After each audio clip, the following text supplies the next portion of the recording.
Namaste, and welcome to our continuing series on the synthesis of yoga with our beloved Ranga. We are on page 81, and last week Ranga had read the paragraph beginning with, "But on that which as yet we know not, how shall we concentrate?" So today we go through line by line. In the previous para, the triple way of yoga for those integral yoga is the psychicization of the nature, the spiritualization of the nature, and finally the supramentalization of the nature. There is the triple transformation needed. First of all, the psychic has to come forward, then the path becomes safe. If you climb, first you go to the self. It may be okay for people who are strong, spiritually strong. And those who are not, there can be problems. There can be confusion, there can be a fall, there can be, if it's not purified, there can be problems. So it is much safer to get the psychic forward first. Then you are on very safe ground because the psychic guidance is flawless. There's no thought, but it guides you with perfection. It guides you absolutely without any danger. So get the psychic first. It also purifies the being. The psychicization purifies the being. So that's a triple way of the yoga. So now we go to the next para. But on that which as yet we know not, how shall we concentrate? This is like, does the chicken come first or the egg come first? So it's a combination of both. Okay, so and yet we cannot know the divine unless we have achieved this concentration of our being upon him. So you begin with your faulty idea of what the divine is. It doesn't matter, it is corrected later on. So you start with some idea, and as you go along, the idea itself with all its flaws gets purified. So it is a concentration which culminates in a living realization and a constant sense of the presence of the One in ourselves and in all of which we are aware is what we mean in yoga by knowledge and the effort after knowledge. So, he has given you the clue. A concentration which culminates in a living realization and the constant sense of the presence of the One in ourselves and in all of which we are aware. So, constant remembrance. That's the most powerful method. Because if you constantly remember the Lord, the ego disappears because you are doing everything for the Lord. Your own ego does not come much into the picture. Not only that, when you are imagining that Mother is there all the time with you, that imagination becomes a reality. And if you take the japa of her name, that also is a help. These are all helps. Mantras, japas, okay, using of photographs and symbols, all help. It's a way of concentrating. So, and the constant sense of the presence of the One in ourselves and in all of which we are aware is what we mean in yoga by knowledge and the effort after knowledge. All of which we are aware. Yeah. What does all of which we are aware? Aware. In the physical world, I am aware of you, I am aware of the chair, I am aware of things, because there are some things of which I am not aware in the subtle world. So whatever you are aware of here, think that the divine is there. Whatever you see, all of which we are aware in the physical world. You mustn't think that the divine is not there in the crow or the dog and he is there only in the photograph or in the temple or in the ashram. You must not think like that. You must think he is present everywhere. That's why all of which we are aware. Everything. It is not enough to devote ourselves by the reading of scriptures or by the stress of philosophic reasoning to an intellectual understanding of the divine. Mental knowledge is not enough, that's what he's saying. For at the end of our long mental labor, we might know all that has been said of the eternal, possess all that can be thought about the infinite, and yet we may not know him at all. Mental knowledge is not the spiritual knowledge. The spiritual knowledge can come even without thought. In fact, you are asked to silence your mind. So you can go through the heart, you can go through the mind, but you have to go beyond the mind to get the knowledge. The mind will never come to know the truth. It is not an instrument of knowledge.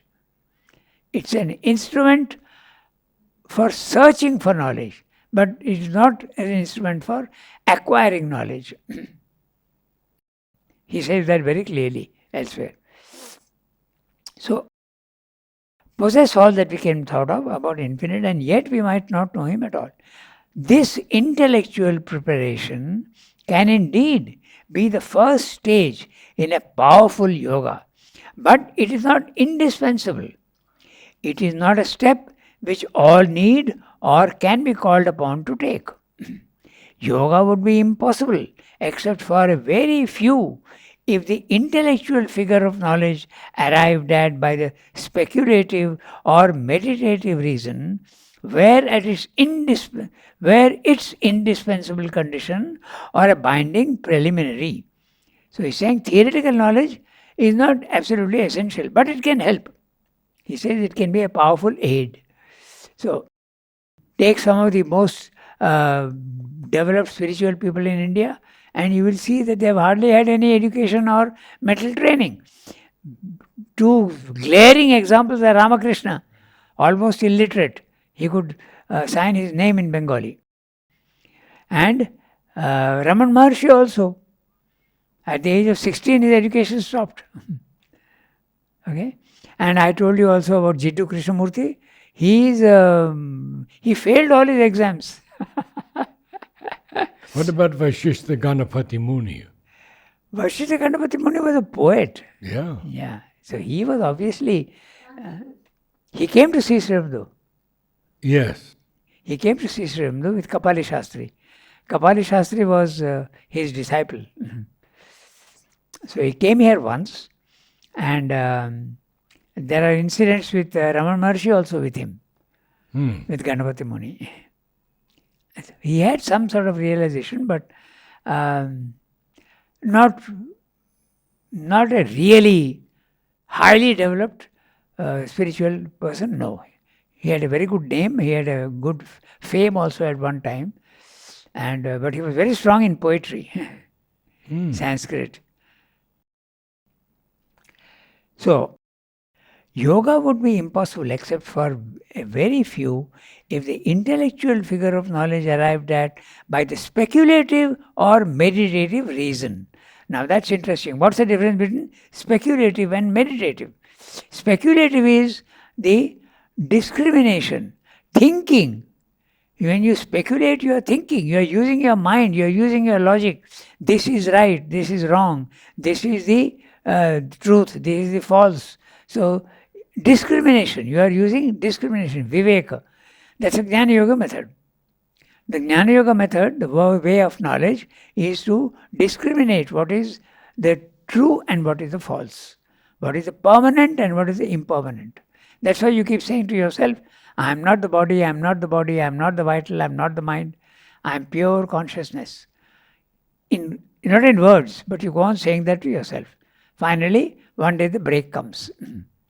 So that's a speculative. But meditative, simply concentration. No movement in the mind. Speculative, there is movement in the mind. But meditative, no movement in the mind. Trying to concentrate. Speculative or meditative reason, where its indispensable condition or a binding preliminary, it is not. It is not a binding preliminary. Even illiterates and uneducated people also can have a spiritual life. It's not at all a necessary condition. But of course, if you have education, it helps. No one is saying it doesn't help. Okay, so all that the light from above asks of us that it may begin its work is a call from the soul and a sufficient point of support in the mind. So that's all. This is for the integral yoga, a support in the mind. That's necessary. Because as Sri Aurobindo says in other places, that our yoga, the others are starting. Hatha yoga is starting with the body.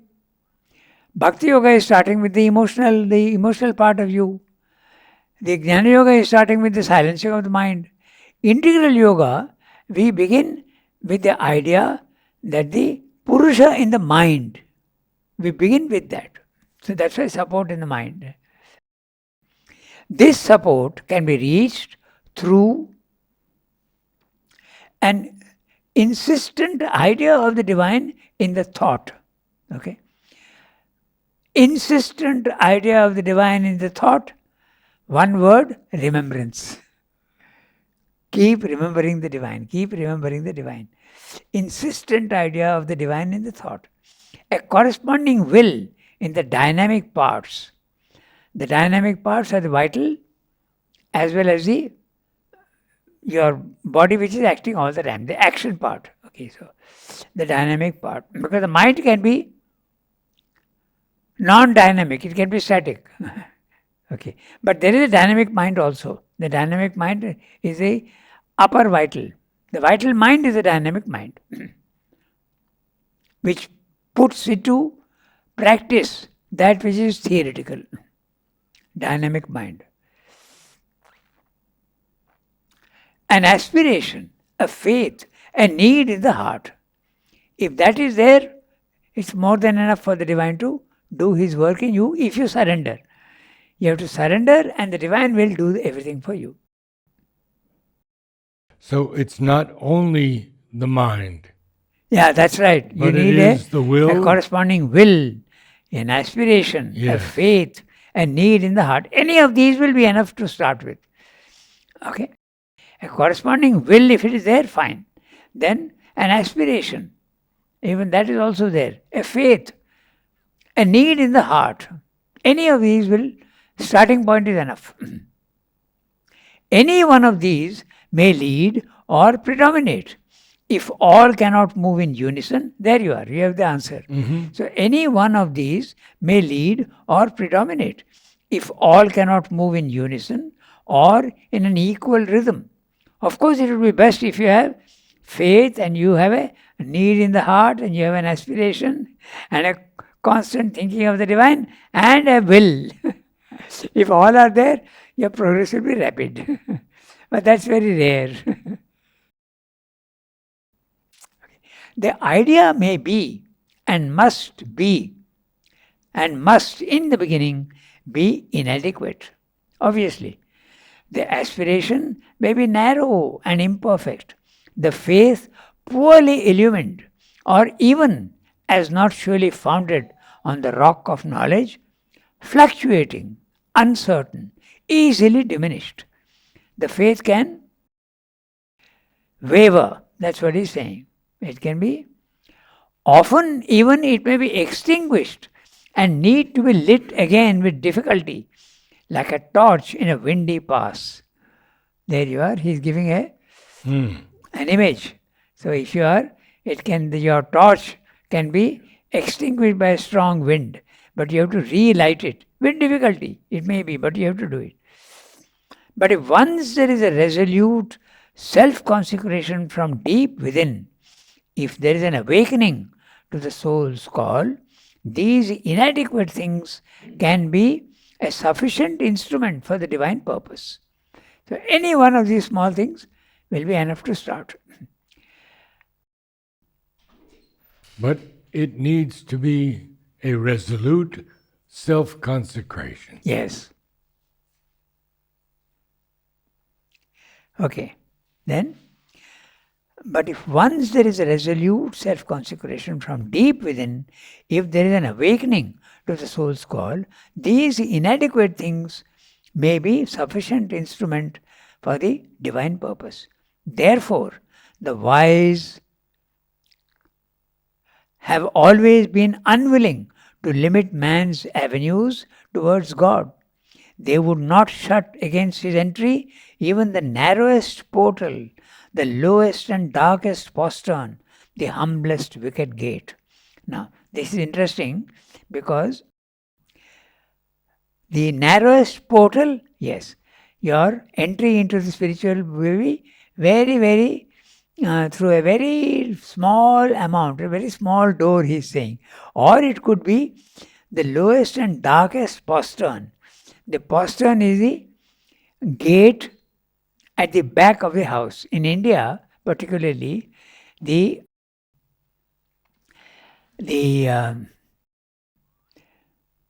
those who used to clean the toilets, okay, they used to enter from the back door. So they never entered from the front door, and they would do their work and go away. Okay, so he says this is the lowest and darkest postern. Now that's very interesting because Ramakrishna has something to say about that. Okay, so he said that the tantric method, okay, in tantra, you actually remember the divine and offer all that you are doing, any activity, okay, to the divine. So even that is okay. But in tantra, they even indulge in sex. Okay? But the true tantric, you go through the motions, but you are not affected. You are absolutely, there is no disturbance in the being, or there is no excitement in the being. Then you are a master of your sex impulse. So that is the true way. But usually it doesn't happen like that. You fall a victim to it. And so Ramakrishna had to say that yes, that also is a way. You can go through the, but it's the entry through the back door. And I wouldn't recommend that, he says. It's much better to go from the front door and not the back door. That was called the left hand. Yes, that's of right. The Tantra. The left hand path. Because it's very easy to fall a victim to what you think is a very fine method, but you can very easily fall a victim to it. Okay, that's why it is to be avoided. And there is one thing we must remember, that the tantra is not to be belittled. It is a path for heroic souls. Tantra is not for those who are ordinary men or those who are have no control over their self. It is meant for heroic souls. Okay? In fact, it is said that Tantra is fit only for those who have got a divine nature, Daivi Prakriti. You must have almost a divine nature to start with, then it's okay. Otherwise, it's not. You are sure to stumble. So that dark postern gate reminds us of that. Then he goes on to the humblest wicket gate. Now that's interesting. The wicket gate is the wooden or bamboo, made with bamboo or small sticks or whatever. It's a thing which swings open. It's not really a door, but you can enter through any door. So he has given you three. The grand entry from the front door, the back door, anything is enough. That's what he's saying. However meager it be, he has used the words inadequate. Okay? He says, these inadequate things can be a sufficient instrument for the divine purpose. Even if the smallest amount of any of those things that he has mentioned, a will or a remembrance or a dedication, any one thing is there, sufficient, but the sincerity of the call must be there. It should not be only a mental interest. It should not be a spurt of sudden excitement and say, I want this. That won't do. It has to be a sustained method. That's what he said. I understand the wicket gate Yeah. as being a small little gate inset into a larger gate. Yes, And that's right. And that's how we have the bars to That's right. prevent the cows from That's right. crossing. It's a gate which brings you into the front garden of the house if you want. And then you go into the house proper. That's a wicket gate. So, any name, any form, any symbol, any offering has been held to be sufficient if there is a consecration along with it. For the divine knows himself in the heart of the seeker and accepts the sacrifice. So, there must be a sincerity in what you are doing. It should not be only an outward action. You can do pranam 100 times, but if you are thinking of something else and doing it mechanically, then that's not the spirit in which you have to do. There has to be a consecration. He is using the word consecration. But still, the greater and wider the moving idea force behind the consecration, the better for the seeking. He has just told you earlier that even the smallest thing is enough, even the most insignificant effort is enough. But now he is saying, but of course, it's much better if you use all or if there's an intensity. But still, the greater and wider the moving idea force behind the consecration, the better for the seeker. His attainment is likely to be fuller and more ample. If we are to attempt an integral yoga, it will be as well to start with an idea of the divine that is itself integral. There should be an aspiration in the heart wide enough for a realization without any narrow limits. Not only should we avoid a sectarian religious outlook, but also all one sided philosophical conceptions which try to shut up the ineffable in a restricting mental formula. The dynamic conception or impelling sense with which our yoga can best set out would be, naturally, the idea, the sense of a conscious, all embracing, but all exceeding infinite. Our uplook must be to a free, all powerful, perfect, and blissful one, and oneness in which all beings move and live, and through which all can meet and become one. This eternal will be at once personal and impersonal in his self revelation and touch upon the soul.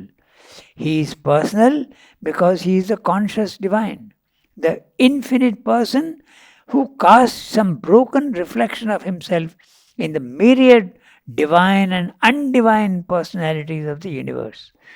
He is impersonal because he appears to us as an infinite existence, consciousness, and ananda, and because he is the fount, base, and constituent of all existences and all energies, the very material of our being and mind and life and body, our spirit and our matter. The thought concentrating on him must not merely understand in an intellectual form that he exists or conceive of him as an abstraction, a logical necessity. It must become a seeing thought, able to meet him here as the inhabitant in all, realize him in ourselves, watch and take hold on the movement of his forces. He is the one existence. He is the original and universal delight that constitutes all things and exceeds them. He is the one infinite consciousness that composes all consciousnesses and informs all their movements. He is the one illimitable being who sustains all action and experience. His will guides the evolution of things towards their yet unrealized but inevitable aim and plenitude. To him, the heart can consecrate itself, approach him as the supreme beloved, beat and move in him as in a universal sweetness of love and a living sea of delight.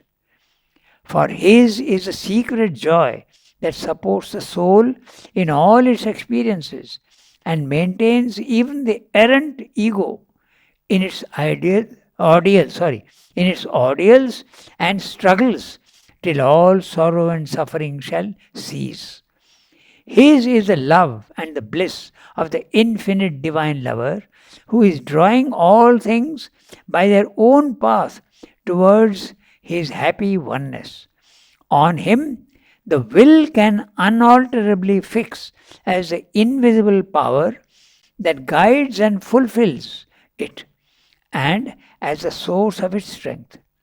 In the impersonality, this actuating power is a self illumined force that contains all results and calmly works until it accomplishes in the personality an all wise and omnipotent master of the yoga, whom nothing can prevent from leading it to its goal. This is the faith with which the seeker has to begin his seeking and endeavor. For in all his effort here, but most of all in his effort towards the unseen, mental man must perforce proceed by faith. When the realization comes, the faith divinely fulfilled and completed will be transformed into an eternal flame of knowledge. So, big para. There are a few things that we can discuss here. Yes, it's true. So we start. So, the divine is not asking you to be divine from the beginning. Even a small thing will be enough for, and you must surrender. If the consecration is right, the divine will take care of you. The time is not guaranteed. It may be more, it may be less, but you will reach the end. That's what he's saying. But still, the greater and wider the moving idea force behind the consecration, the better for the seeker. Sri Aurobindo often uses his word moving. Sometimes it's puzzling what he exactly means by that. In other texts also. Okay, moving idea force. That which is impelling, which is in movement. That which is effective. It's not static, it is moving. So that's what he means by the word. Moving idea force. An idea force can be there static. But it should be moving. It should take you to what its intention is. So, moving idea force behind the consecration, the better for the seeker. His attainment is likely to be fuller and more ample. If we are to attempt an integral yoga, it will be as well to start with an idea of the divine that is itself integral. So, what is meant by an integral idea of the divine? He is explaining now in 5 or 6 sentences. So, there should be an aspiration in the heart. That's the first. Wide enough for a realization without any narrow limits. What does he mean by limits also he will tell you. Not only should we avoid a sectarian religious outlook, but also all one-sided philosophical conceptions which try to shut up the ineffable in a restricting mental idea. There are some who say the divine is personal. There are some who say, no, the divine is impersonal. He is not this, he is not that. So, Sri Aurobindo is saying, start with the idea which is inclusive of everything in the integral yoga. In the other yogas, you can go through one point, no problem. But your realization of the divine will be limited. If you want the integral yoga, better have an integral idea to start with.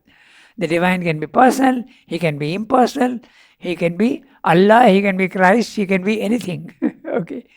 That's exactly what Ramakrishna's life was meant to demonstrate. Sri Aurobindo says that in the synthesis elsewhere. He says the purpose of his life was to show that all paths are valid. And that's what he said also. So, there should be an aspiration in the heart wide enough for realization without any narrow limits. Not only should we avoid a sectarian religious outlook, okay, but even in one religion, there are sects. That's the funny part. Even in Islam, you have the Shias and the Sunnis.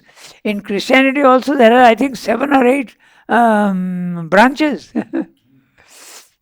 We have a church in Pondicherry by the side of the by the side of the GH, General Hospital. It's called the Seventh-day Adventist Church. So there are so many different sects, no? Apart from the Protestant and the Catholic. Apart from that also there are so many others. So this narrow sectarian outlook should disappear. That's what he's saying. Don't be restricted to only one aspect. Include all. Sectarian religious outlook, but also one-sided philosophical conceptions which try to shut up the ineffable in a restricting mental formula. The dynamic conception or impelling sense with which our yoga can best set out would be naturally the idea, the sense of a conscious, all-embracing, but all-exceeding infinite. So start with the idea of the divine as infinite. Don't restrict him to any particular form. Okay. So our uplook. So he has spoken about an outlook. Now he is speaking about an uplook. You won't find a word in the dictionary. Uplook and inlook he has invented. But it's so clear what he means. Inlook is to look inwards. Uplook is to look upwards. Not restrict yourself to the body, mind, life, but uplook. So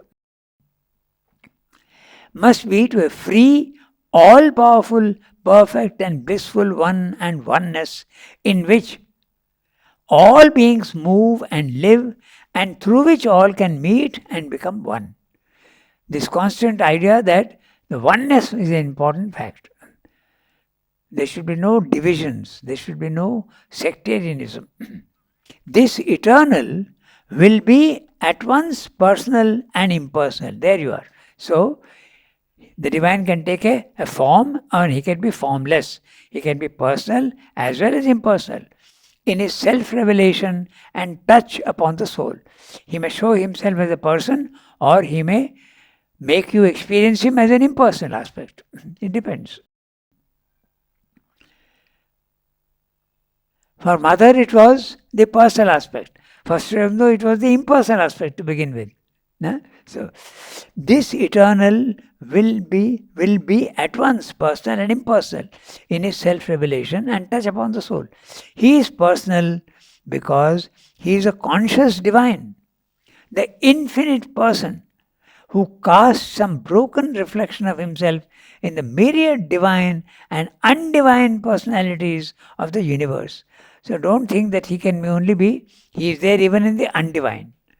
That's the You have a chapter in the life divine, the divine and the undivine. So there is nothing undivine really because there is a gradation.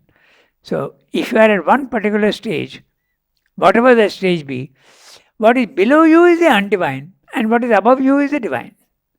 So even if you are at the overmind level, you could say in a very broad general way that what is below you is the undivine because you are going down in consciousness, and when you go up it is divine. He is personal because he is the conscious divine, the infinite person. Note that he is a person but he is infinite, who casts some broken reflection of himself in the myriad divine and undivine personalities of the universe.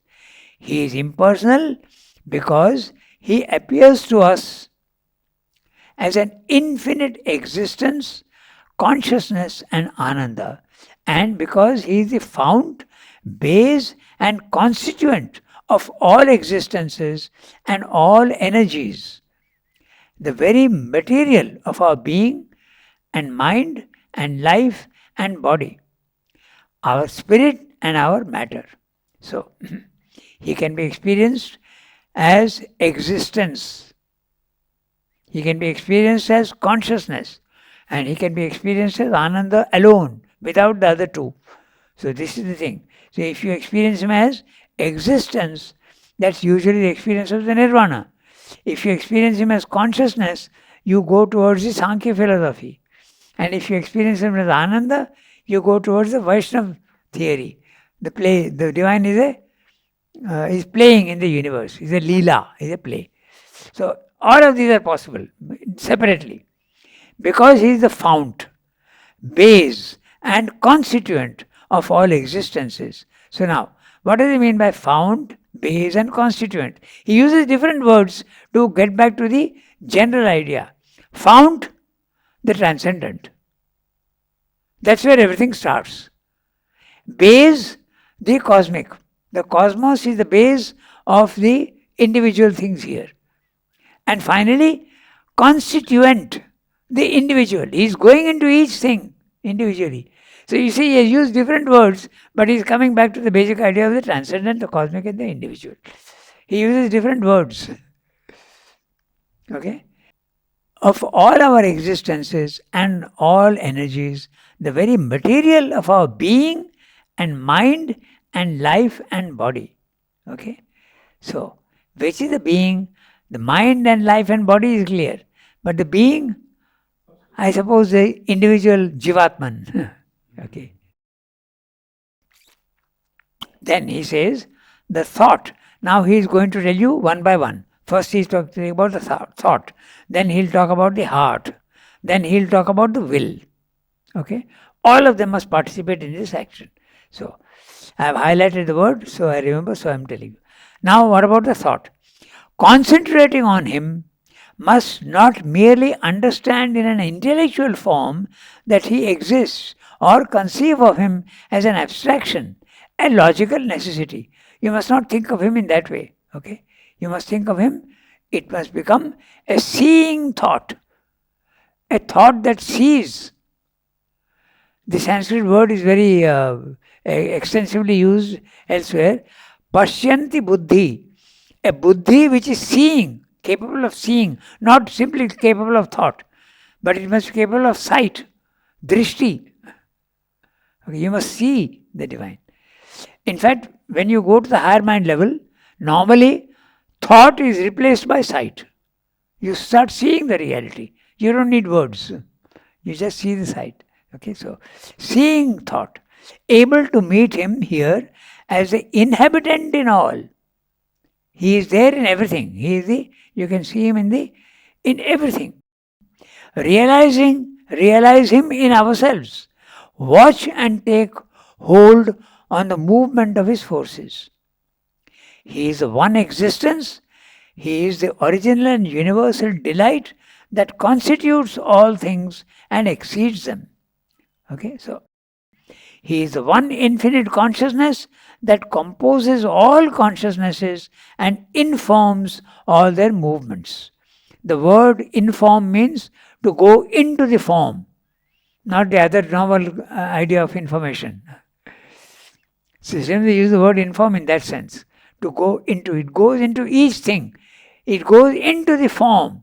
So he is there even in the stone, he is there in the worm, he is there in the cat, dog, human being, he is there everywhere. Okay. Inform all their movements. He is the one illimitable being who sustains all action and experience. His will guides the evolution of things towards their yet unrealized but inevitable aim and plenitude. Now we come to the heart. He has dealt with the mind, now the heart. To him, the heart can consecrate itself, approach him as the supreme beloved, beat and move in him as in a universal sweetness of love and a living sea of delight. Look at the language. Universal sweetness of love. Normally, the sweetness of love is restricted in human beings. No? It's concentrated only on one individual or something. But it is universal sweetness of love and a living sea of delight. For his is the secret joy that supports the soul in all its experiences and maintains even the errant ego in its ordeals and struggles till all sorrow and suffering shall cease. Even the errant ego, the one who is making errors and going on the wrong path, even there in the ordeals also this divine is guiding you. His is the love and the bliss of the infinite divine lover who is drawing all things by their own path towards his happy oneness. So, each individual has got a different nature. So the divine will be guiding him in a different way. For each one, it is different. Some things which are forbidden to one person may not be forbidden to another person. We spoke last time of the supramental ship. What I want to know from you is, does Sri Aurobindo say that all humanity eventually will be supramentalized? Not all humanity at once. Not at once, No. but eventually. Yeah. Eventually it will Yes. be. Eventually, as they are ready, they will be able to migrate from lower level to higher levels. Just like the animal soul can migrate into a human consciousness, a human body, when it is more or less ready. Exactly in the same way, the normal man will be able to evolve himself through effort into the Superman. But that it doesn't mean that entire humanity will be changed. That will never happen. Because the inconscient is there. The divine has made the inconscient not to be abolished at some point in time. It is there permanent. So from the inconscient is coming out matter, and from matter is coming out life, and from life is coming out mind, and from mind is coming out supermind. It's okay, let's put it this way, then it will be clear. The number of atoms in matter is infinite, let us say. So the number of living creatures that are coming out is less than the number of atoms. Why? Because everything is not becoming matter. A stone is not becoming an animal. It is remaining a stone. So the number of living creatures is less than the number of atoms in the matter. In matter. Then the number of human beings is again less than that of the animals. Isn't it? Because all animals are not yet become human beings. Then finally, in the same way, there will be a selection of men who will become supermen, but the number of supermen will be less than that of the normal humanity. All will remain, but it will be seen that this matter, this inconscience, is capable of creating this higher consciousness. So let's take a soul that has for the first time entered a human body. Yes. That human body has the possibility to become supramentalized, but much later. Will it? Yes, in time, through many, many lives. So that means that all of humanity will be, but not simultaneously. Will be, yes. but not simultaneously. Not simultaneously. Yes. In time. Okay. Each soul, the divine presence everywhere is evolving. So it is bound to reach the end, but at different times, depending on the nature of the soul, the swabhava of the soul.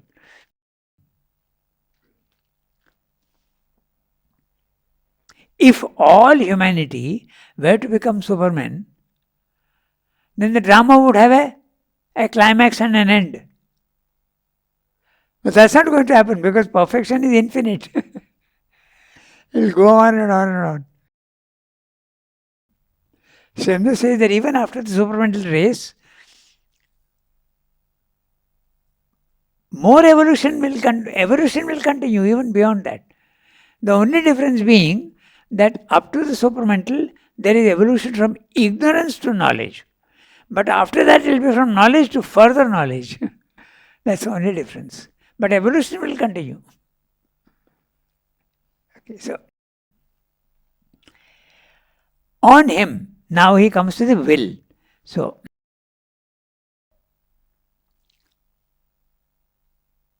the mind, we know, thought is in the mind. The heart is the emotional part of the being.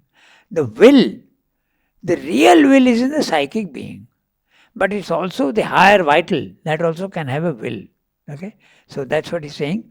Can unalterably fix as the invisible power that guides and fulfills it, and as the source of its strength. So will has to be essential.